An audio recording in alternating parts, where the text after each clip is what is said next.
Hi everyone, good afternoon.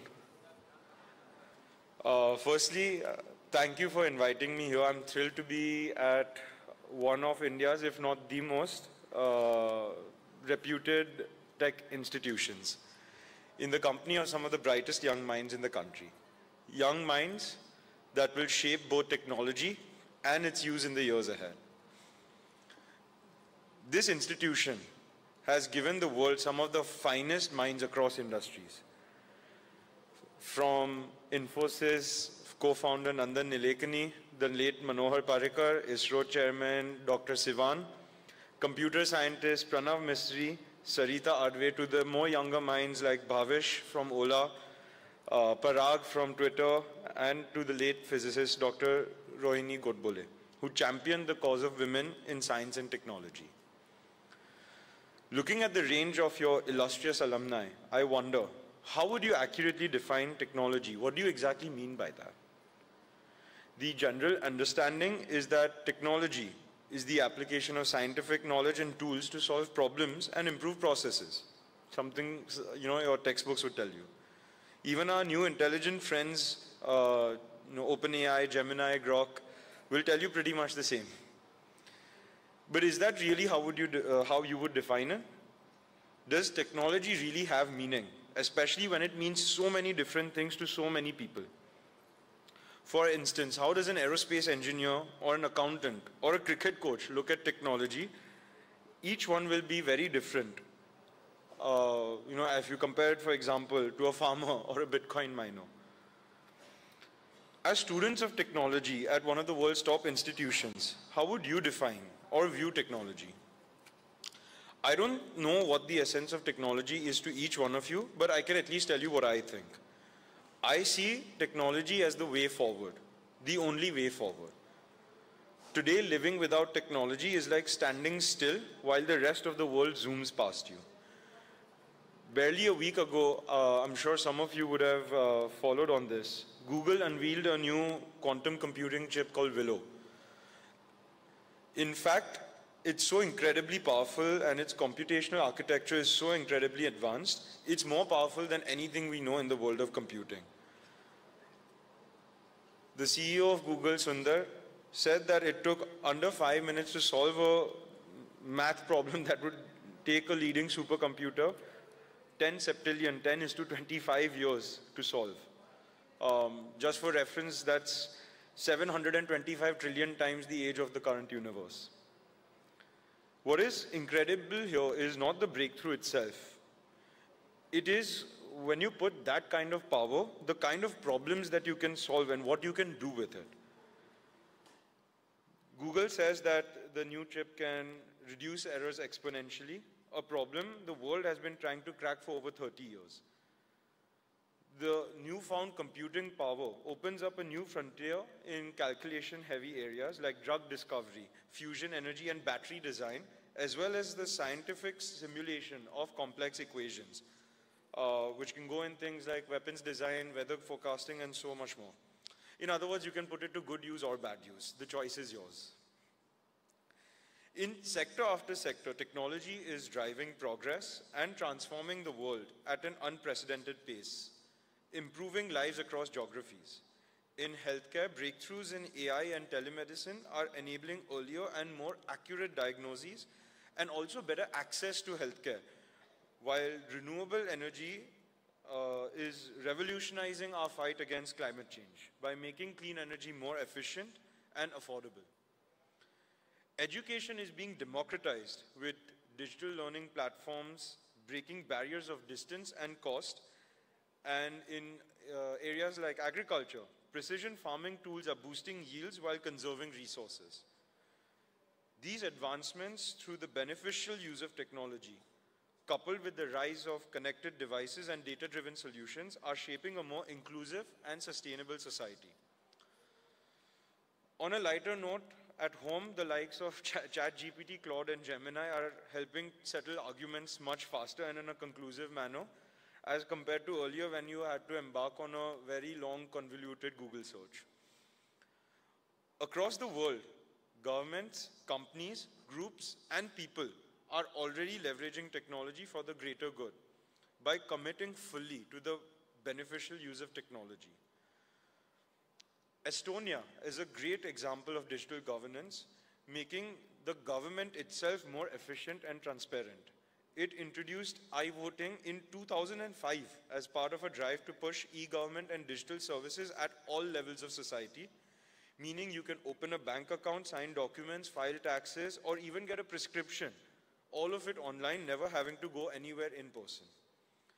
Singapore has implemented cutting-edge smart city solutions while improving, using things like data to optimize traffic, energy usage, and healthcare, all in all improving urban living. South Korea's investments in 5G networks and AI-driven innovations is shaping a future where citizens benefit from high-speed internet, automated services, and personalized healthcare solutions. But why talk about the rest of the world where we have, while we have so many amazing things happening in our own country? India too is in an overdrive in absolutely every sector you look at. UPI, which all of us are familiar with, is such a hit that other nations are coming to us asking us to implement it for them. India does about 180 billion cashless transactions a year. And this is a far bigger number than any other economy in the world. For a developing nation like ours, harnessing the power of technology is crucial to driving inclusive growth, improving governance, and tackling the long-standing challenges in areas like education, healthcare, and financial inclusion, ensuring that technology benefits all levels of society. India has already made significant strides in digital services with initiatives like Digital India, which promotes internet connectivity, online services, and digital literacy. And these achievements are all rooted in the beneficial use of technology. Last Thursday, Indian prodigy Gukesh Domraju became the youngest ever world champion in classical chess. Like him, several young grandmasters have been wowing the chess world with their moves. Names like Pragnanda, Arjun Irigaisi, and Vidit Gujarati are now known to the whole world. When Pragnanda visited us earlier last year in Ahmedabad, he told all of us that how technology was transforming the analytical depth of the game. He said that it was getting harder and harder to beat top-ranked foreign players. And when we asked him why, he said that they're using extremely expensive custom-built computers in their match prep. And these are extremely complicated machines built with hundreds of cores and stacks of GPUs to run super strong chess engines like Stockfish and Leela. At this point, our chairman told him, you should have it too. Take advantage of technology, don't wait. This is an advice that I get a lot from my father and the elders in the family. This is the reason they talk to me when it comes to technology, and that's because one of the things I manage for our group is everything digital. I will readily admit that at Adani, our digital transformation did not keep pace with our physical and business transformation. But the good news is that we are catching up now. And a good part of catching up is that you don't have to go through all the levels, you can jump levels. And today, whatever we do in any industry, we put digital first. Our insistence on taking advantage of technology is actually paying off really well. Let me give you a few examples on how we're using technology. In ports and logistics, we are one of the largest players in the world, but rather than claim our own accolades, we are actually implementing technology and learning from our peers. And we use simulation-based training for complex roles like crane operators, wharf checkers, to exponentially increase the productivity of the workforce. In the airport sector, where we manage 7 international airports in the country and are building the country's largest new airport at Navi Mumbai, we have placed our bets in technology to help us plan better, simulate design and planning better, as well as improve operational efficiency by making the entire airport infrastructure completely connected. some of the things that we're doing at the airports, which some of you might actually have experienced, is obviously DigiYatra. We are focusing a lot in making sure that we drive adoption of DigiYatra across our airports. We're focusing on improving the travel experience for our passengers, but at the same time, keeping in mind privacy regulations. And we're managing the entire airport more efficiently by making sure that with the connected network of assets, how do we make sure that maintenance, operations, everything happens just in time. For this, we rolled out earlier this year, Avio. It's the enterprise app that connects to all of our stakeholders to make sure that all the stakeholder roles that happen, as well as all the airport operators' roles that happen just in time, and decision-making happens in a data-driven manner. Let me give you one example from the energy sector too. In 2016, we completed what was at that point of time the world's largest solar power plant in Kamuthi in Tamil Nadu. It was built in a record time of 8 months. That means we were adding 2.7 megawatts every day. Today, we are building another renewable energy plant in Khavda, near the border of Gujarat and Pakistan. If you thought that Kamuthi was big, this is super massive to say the least. It is 5 times the size of the Paris metropolitan area. And when completed, it will generate 30 gigawatts of renewable energy, making it the world's largest man-made source of power, renewable or otherwise. And in Khavda, the beneficial use of technology is allowing us to add 10 times what we did at Kamuthi. That is 25 megawatts every single day. And to put that in context, Kamuthi, the entire plant took us 8 months to build. We are adding that entire capacity every month. And the only way we've been able to do this is by using technology to make planning, supply chain, everything more seamless than it ever was. Technology is assisting us in our social work as well. The Adani Skill Development Center runs Saksham, a great example of how we are using technology for social good. Using advanced training methods by integrating AI, virtual reality, and simulation-based learning, Saksham provides access to high-quality skill development, allowing thousands of Indians from very diverse socio-economic backgrounds to achieve their aspirations. Another example is Taranga, a part of the Aravalli Hills in Gujarat, where we've undertaken the challenge of afforesting 1,500 hectares of green hills. The Adani Foundation is using, again, technology to make it happen. We are using satellite-based monitoring to track the growth of the forestation, as well as using drone-based seeding to measure, obviously, the seeding part, but also, how the growth of the plant is, what's the soil moisture, the carbon, and the nutrient content. In another project called Suposhan, a mobile application that we've developed is being used to input the screening data of children, adolescents, and women. The app helps the village-level health volunteers identify the status of undernutrition among the targeted beneficiaries and supports us in planning the course of action, helping track data in real time remotely. All of these instances show that the beneficial use of technology can be truly a powerful force for societal upliftment and economic growth.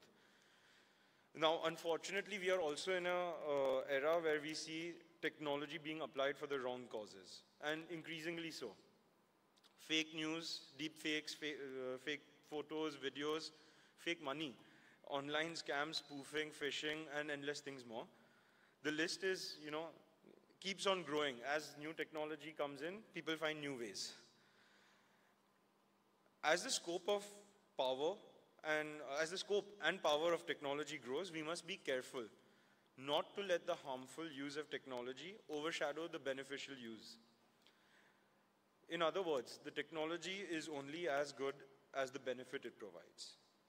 And that brings up the question in my mind, how should we make use of it to benefit this generation, the next generation, and our nation? As our world enters a new era of rapid digital transformation, technology stands at the forefront of shaping global development. While physical infrastructure remains essential for developing countries like ours, the digital realm is already key to advancing our economic growth, enhancing governance, and solving our societal challenges. In a recent podcast, Eric Schmidt, Google's former CEO and one of its founders, admitted that this growth is happening much, much faster than anticipated. And he's one of the best computer engineers in the world, arguably, advising government bodies and chairing international forums. What is most interesting from this podcast is his perspective on what he calls innovation power. We all know that historically a nation's power came from its military prowess, as well as its scientific progress. However, Schmidt said that AI is shaping the next era of humanity. Inventing new things and bringing scale into new tech is how countries and humanity will become powerful and remain powerful. In 2014, India's GDP was about $1.8 trillion. It had been built up over 66 years of independence. In the past decade, that number has more than doubled. While this growth is great news, and we are also building the basic infrastructure that India needs, the power-up that our nation desperately needs to catch up with the developed world is high-end technology. Already the superpowers of the world are racing to own the new game changer, AI. Its powers of assimilation are already mind-boggling, and you can well imagine what AI will be capable of doing as LLMs and computing power expands. Just imagine a future where Gen AI converges with quantum computing, and I don't think this is too far ahead. I believe it would unlock possibilities that are difficult to imagine with today's tools. Gen AI, powered with the probabilistic and combinatorial computing power of quantum systems to process vast data sets exponentially faster, would enable us to solve many of the world's problems real time, whether it is optimizing global supply chains or addressing climate change scenarios, or even building unimaginatively destructive nuclear weapons of our future. Clearly, the future of technology is both scary and exciting. But be it scary or exciting, we cannot afford to ignore it, or even go slow in the use of it, either as a nation or as its citizens. India cannot stay out of this global race. Our generation will have to be its driver, and there is a lot of catching up to do.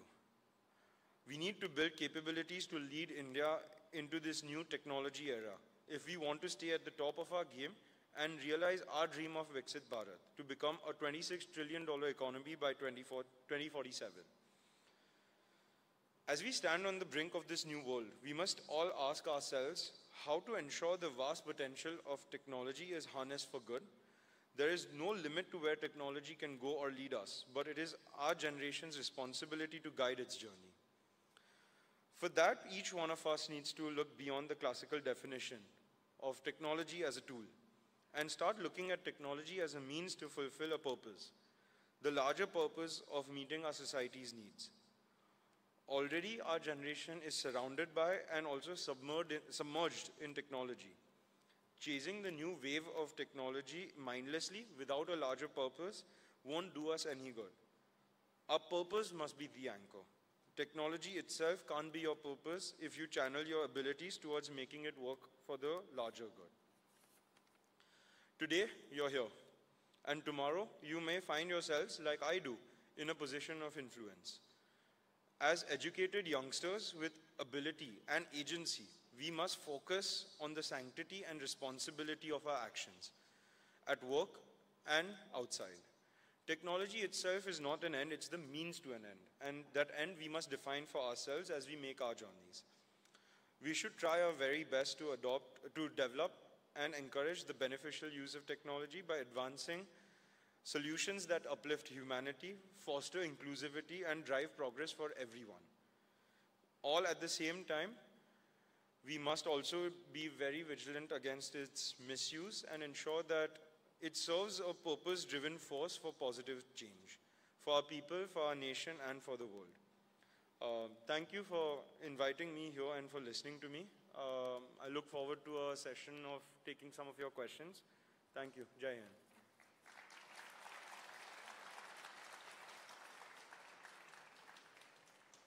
Thank you, sir, for your inspiring keynotes. I would request you to take your seat on the sofas on the stage. Can we have another round of applause for him? Now we move on to the fire chat session with Sri Jeet Advani, sir. And for that, our moderator, Professor Ashish Pandey, would be joining us. Dr. Ashish Pandey is a professor with IIT Bombay in Mumbai and a guest professor at IIM Ahmedabad, where he teaches courses related to organization development, human resource management, self-management, and leadership. Dr. Ashish sir has designed and conducted more than 100 consulting and long-term training projects for organization and leadership development across industries for institutions of higher education in the last 15 years. I request Ashish sir to please come on the dais.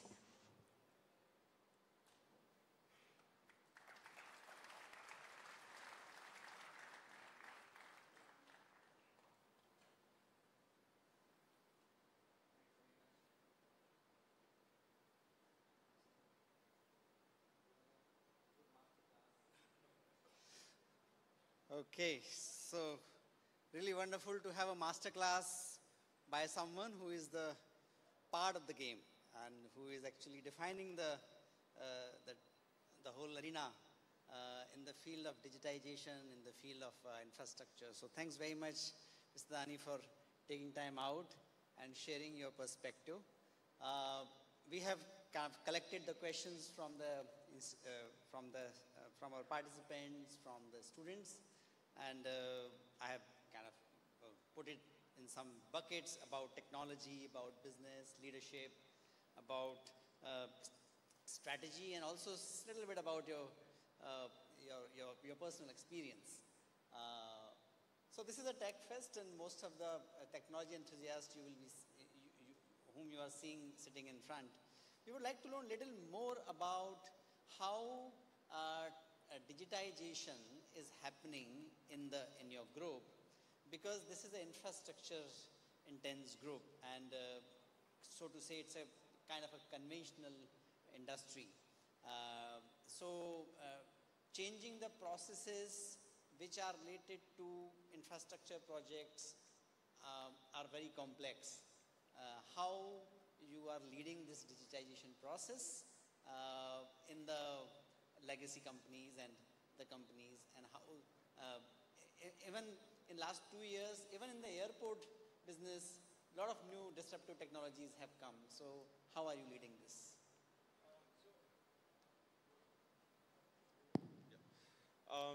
So a couple of things. One is, when you look at an infrastructure business, there's two parts to it. One is building the infrastructure, and the second is operating it. We're putting technology behind both of those aspects. So let me touch upon the building aspect. Obviously, when you're building something that is complex, large, spread out, there's a lot of challenges that we see in terms of supply chain, vendors, engineering. And if you go back to how it was being done, and to some extent is still being done today, it's a very traditional sort of serial way a project moves forward. What we are trying to do, and to some extent have been successful in doing, is actually speed up this part of building an asset. So when it comes to engineering, how do we make sure we do concurrent engineering on a collaborative way so that you manage the clashes and it happens in a repeatable way. So that's one thing. But let me tell you, we're not inventing anything here. We're just simply taking the best practices that we see in the world.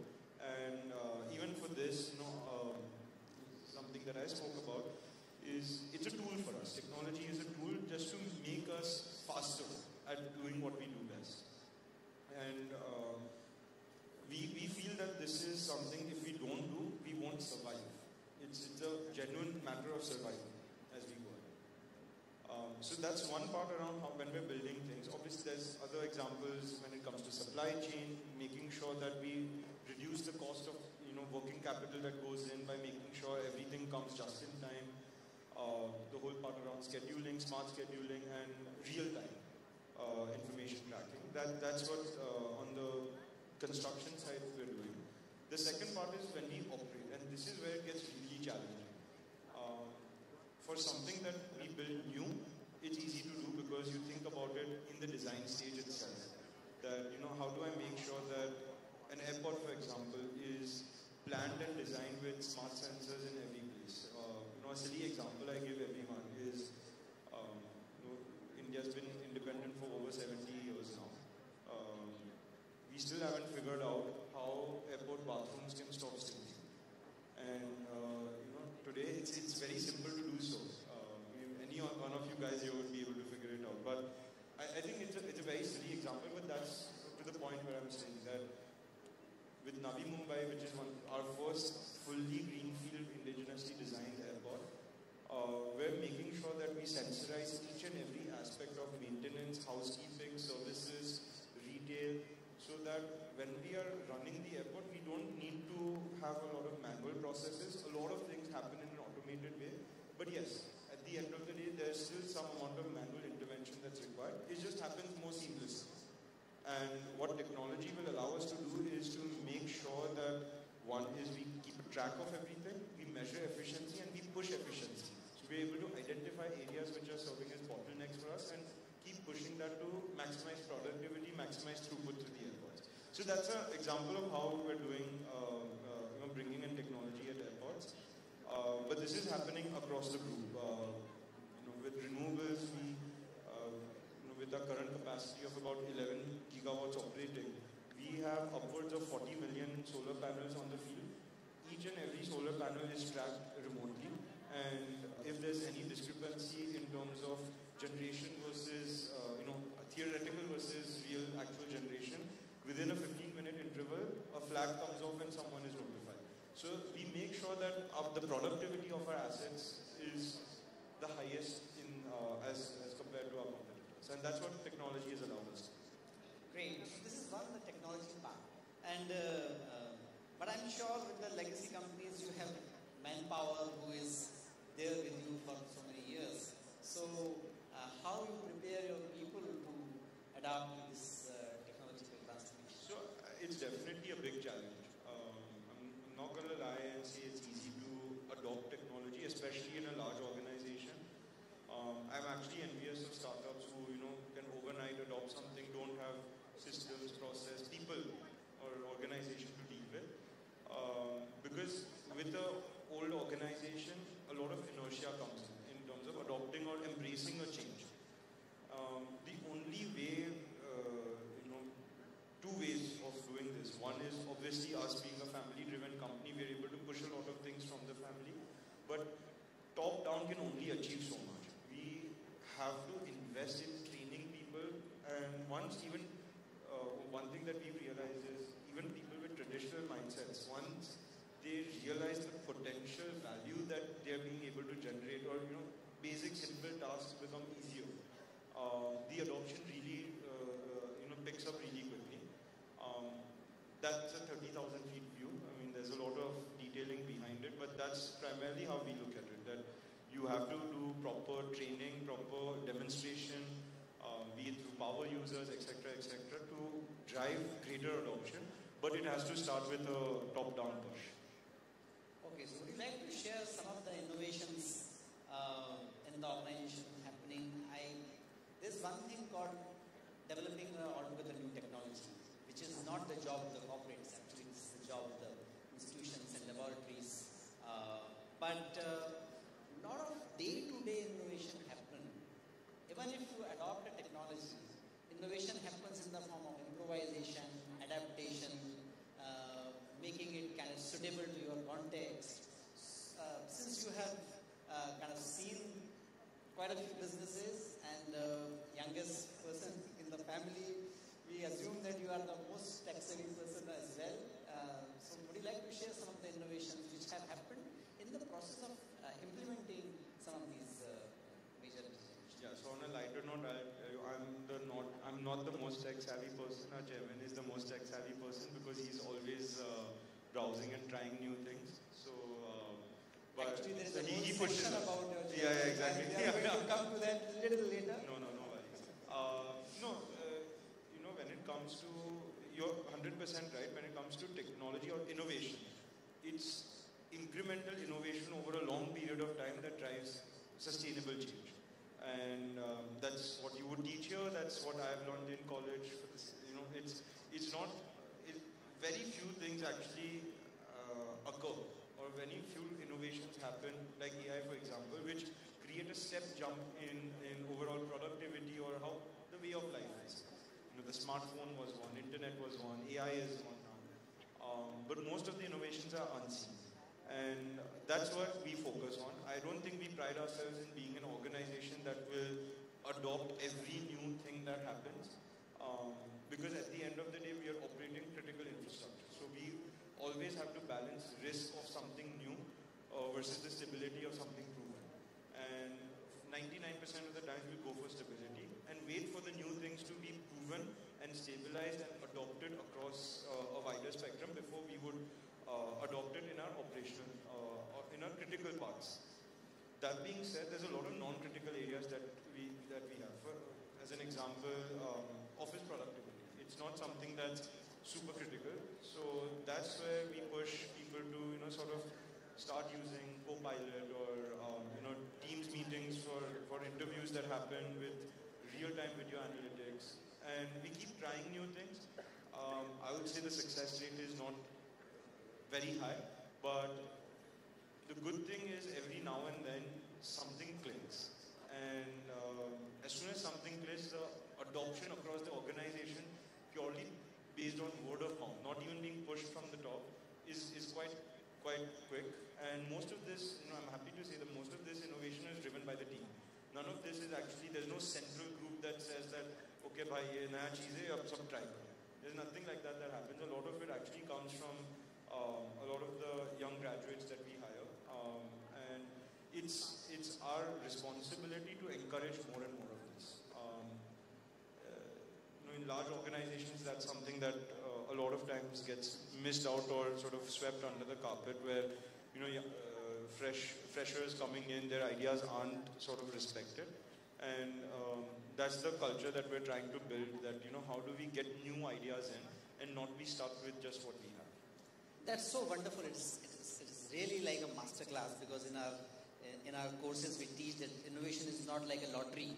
You get a jackpot. Actually, it's like a funnel, and you have to keep on doing things, keep trying things, and then few things become kind of, world sees that as a jackpot, but you know that there is a conscious effort behind it. I don't think anything in life happens like that. I think it's always incremental. That's wonderful. So wise word. We all must remember. Since you have been involved in the strategic acquisition of a port, and now you are looking at airport. This at the larger level that is connected to the supply chain, the overall, and that is one of the you can say the bottlenecks of India's growth. Because if we compare China and India, the supply chain agility is a major differentiator. So how do you see India evolving and kind of catching up to that aspect of the competitive edge? So let me take it in two parts. One is on the logistics supply chain. Definitely India it's improving, but it's still far behind a lot of developed economies.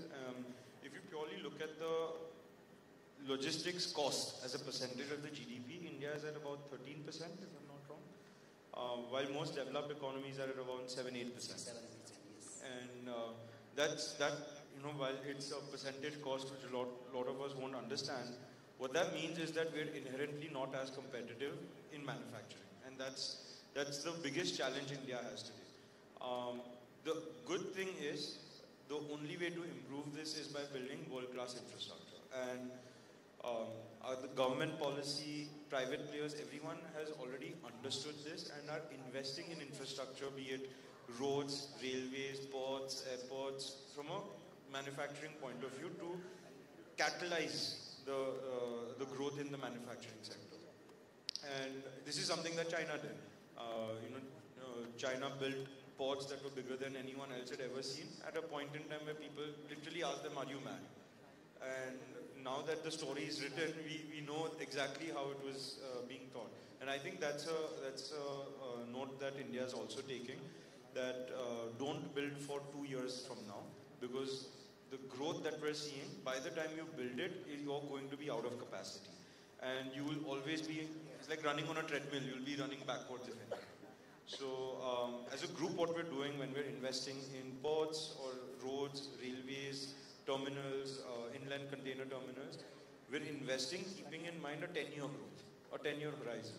That how do we, because it takes 2 to 3 years to build physical assets. It's not like technology or software where you can build it in a short period of time.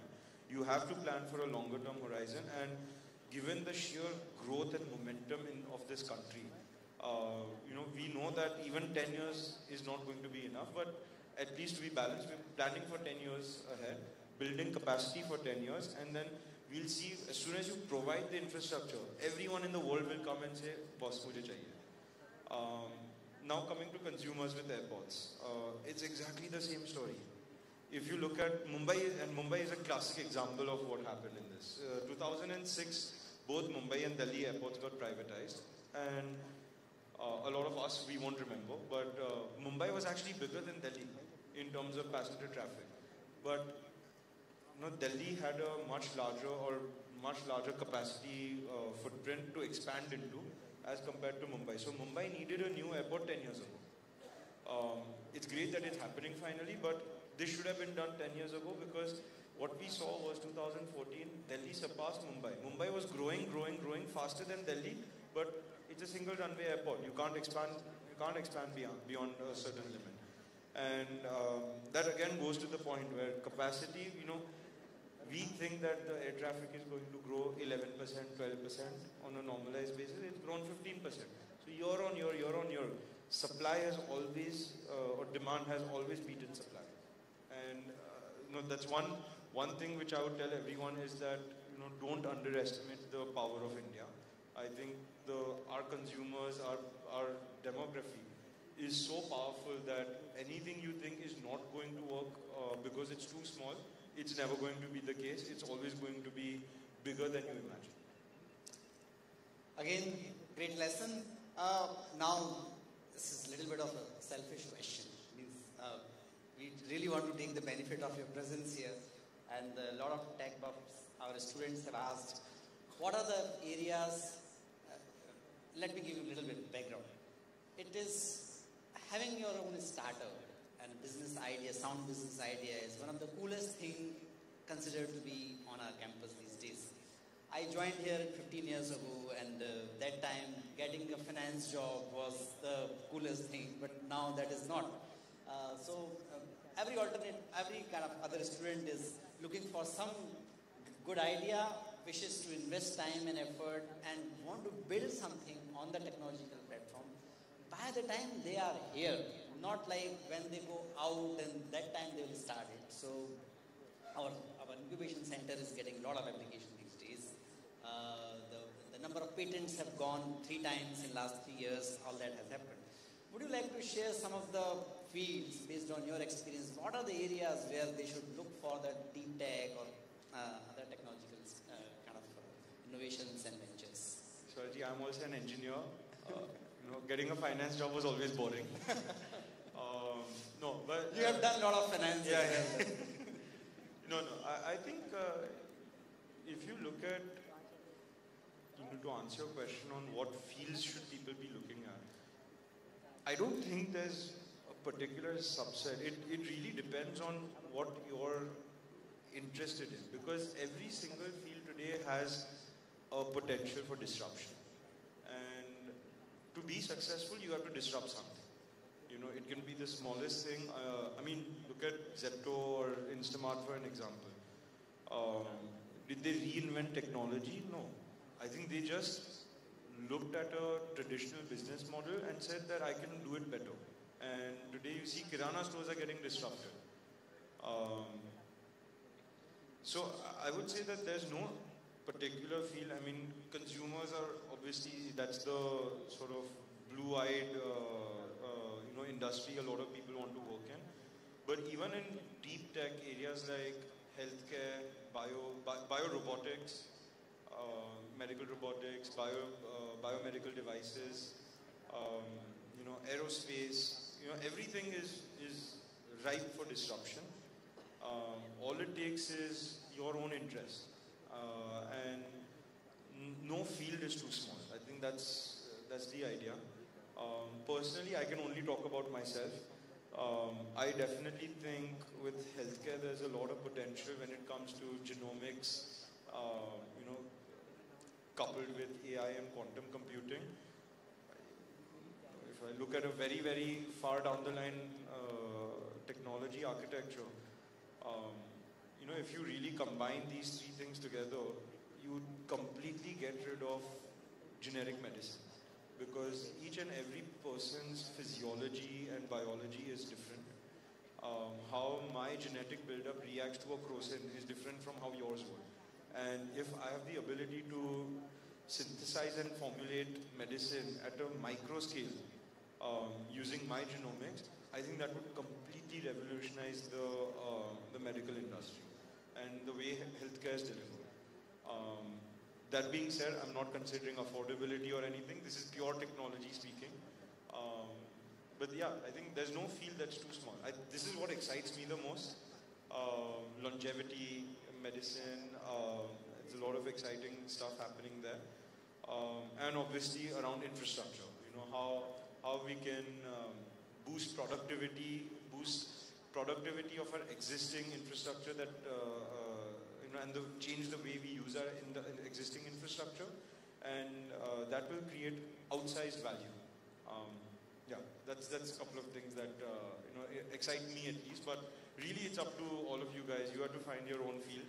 You have to find what excites you the most, and don't be afraid to pursue your dream. There's a million reasons of saying no, and you have to find your reason to say yes. Wonderful, great. Thanks very much. When you were talking about this customization of the medicine,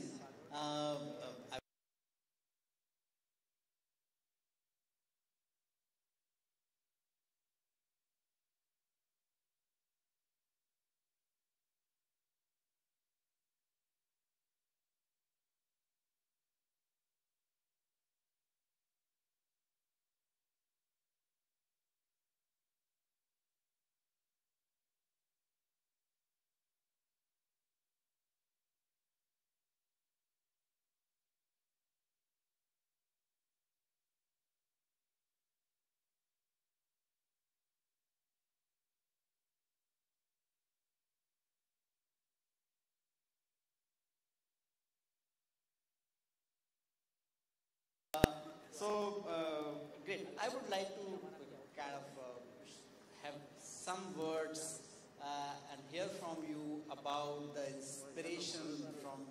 We get a lot of inspiration from the chairman of the group, Mr. Gautam Adani. He's the first generation entrepreneur in that sense, and what he has created is fantastic. I have had an opportunity of working with the Adani Group in some projects. And last year, when we were concluding a leadership development program, Dr. Malay was here to kind of conclude that program. So, this is one question I always wanted to ask about the chairman of the group.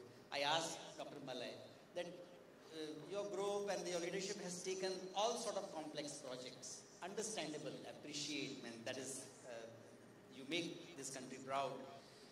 What was the aspiration behind taking the transformation of this, the world biggest slum area?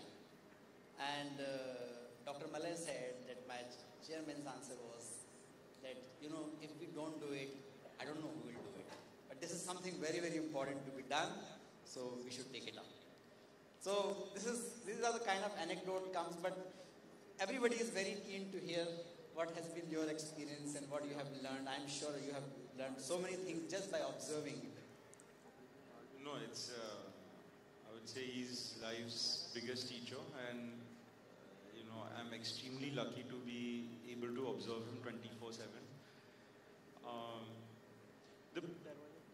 As a man, he is a force of sheer determination and his ability to take up any opportunity and maximize what you can do with it is unbelievable.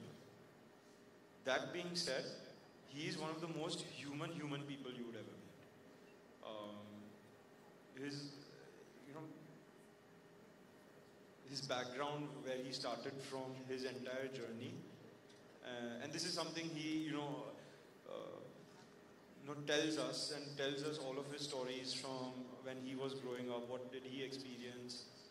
And a lot of people don't know about it, and that background that he has, starting from absolutely nothing, is actually funny. He used to study for his 8th or 9th grade exams underneath a lamppost on the street. And take it forward 30 years, he's lighting that lamppost with the energy. And it's that journey that he's come from that allows him to connect to every single person that he would meet. Be it a CEO of a multinational to a peon he would meet at a government office, because he has been there, he has done that, and that's something that he teaches us, that today whatever you may think you have accomplished, yes, be proud of it, but never let it boost your ego. At the end of the day, we are all humans. We have a lot to learn from every single person we meet, and that is one of his biggest lessons to all of us. From a professional note, he's the hardest boss you would ever have. Okay. He's an absolute taskmaster, and he expects everyone to perform at their most, because he himself is so passionate about everything that he does. The last thing that he would ever tolerate is sort of half-heartedness. नहीं करना है तो मत करो, करना है तो full 100% डाल के करना है. And that's what makes life interesting. So every single thing that I have taken up in my professional journey, it's always been fun, because I have the biggest supporter in him. If anything goes wrong, I go to him for advice, and he will show me the way out. And no day goes by where I don't learn anything. The one thing that inspires me about him is similar to the story that you've taken. Is simple. If any opportunity comes by, he would never say no, because his basic sort of fallback mechanism is कि क्यों नहीं कर सकते. He takes everything up as a challenge, and that's so inspiring to see, because growing up, going abroad for studying, like I said, we'll find a million reasons to say no to something, but changing your attitude and your mindset to how do we make it possible, rather than always thinking why it's not possible. I think that's the biggest inspiration that I've ever gotten from. Great. You have a legacy to live by. Were there any challenges in your journey, in the professional journey, and how you have handled that? That is also something very interesting. 100%. I think one of the biggest challenges, and it's a professional, personal challenge mixed together. It's a professional and personal challenge mixed together. I mean, last year, with the Hindenburg report that came out and all the aftermath of that, it again taught us resilience, how to remain close-knit and again take up everything and bounce back fighting rather than trying to play victim. Besides that, one of my biggest challenges has been with people. Much like a lot of you, I'm also a technologist by nature. And I've never been able to sort of get that soft skill of being able to relate, understand, and connect with people at a very deep level. And this is something that I've worked on over the past couple of years to, to start with, to get off my phone and not always be on my phone. But jokes aside, to humble, understanding, you know, asking questions about people's lives, and, you know, that connect when you make with your own team. The strength that you get is that of a team. You don't get individual strength ke chhati faad ke maine ye kar liya. It's that we as a team came together and we all depended on each other to be able to solve challenges. And I think that's something that I've been able to develop over the past 4-5 years. Great. So very important thing about the people skill is that we can never master it. And the most skilled people who are the most humble people will always say, who are always mesmerized with the depth of the human nature. So that's so wonderful talking to you. I think our Tanya is here indicating that there is lot many.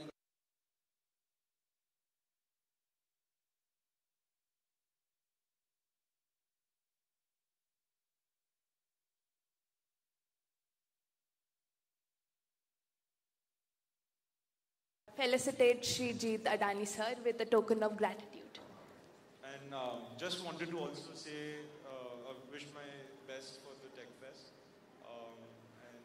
It's very inspiring to see everything.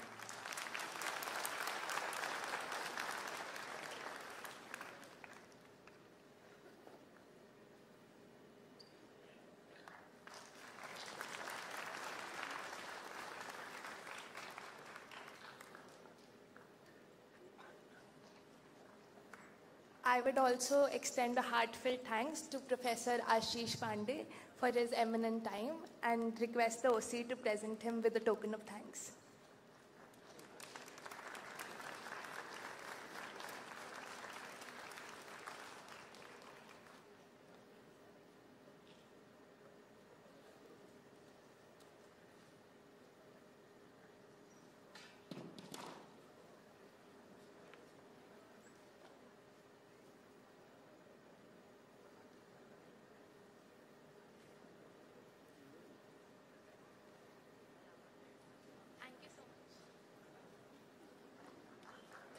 Thank you so much everyone for your time.